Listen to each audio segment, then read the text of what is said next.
નમસ્કાર ખેડૂત મિત્રો, હું જયમીન ભંડેરી પરદેશર લાઈફ સાયન્સ અને બીકે એગ્રોટેક વતી આપ સૌનું હાર્દિક સ્વાગત કરું છું. આજે આપણે રાજકોટ જિલ્લાના જીયાણા ગામની અંદર આપણે આવેલા છીએ ફિલ્ડ વિઝિટ માટે. અત્યારે આ તમે દાણાનો પાક જોઈ શકો છો. એક નંબર અત્યારે દાણા ઊભા છે. અત્યારે શાઇનિંગ અત્યારે મારે છે, પાંદડા ખૂબ સારા છે. તો આપણે ખેડૂત મિત્ર પાસેથી આપણે એના વિશે થોડી માહિતી લઈએ. સૌપ્રથમ તમારો પરિચય આપી દો. તમારું નામ? કિશોરભાઈ. ગામનું નામ? જીયાણા. બરોબર. આમાં કઈ દવાનો સ્પ્રે કરેલો છે? ભાવસ્ટર નાવડી આ મારી. બરોબર. આ દવા માર્યા પછી તમને કેવું રિઝલ્ટ લાગ્યું? આ દવા માર્યા પછી સારું દેખાય, પાંદડું બહુ સારું.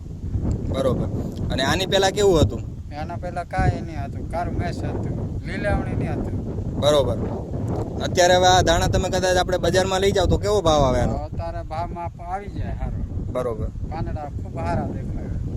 તો આપણે બીજા કોઈ ખેડૂત મિત્રોને આપણે ભલામણ કરવી તો કરી શકાય? હા, કરી શકાય ને. બરોબર. તો ખેડૂત મિત્રો, તમે જોઈ શકો છો અત્યારે દાણાની અંદર એક નંબર અત્યારે આપણે રિઝલ્ટ જોવા મળેલ છે. તો તમે પણ તમારા પાકની અંદર સારો વૃદ્ધિ વિકાસ કરવા માંગતા હોય અને સારું ઉત્પાદન મેળવવા માંગતા હોય તો મેરાકીનો એકવાર ચોક્કસપણે ઉપયોગ કરજો. Thank you. આભાર.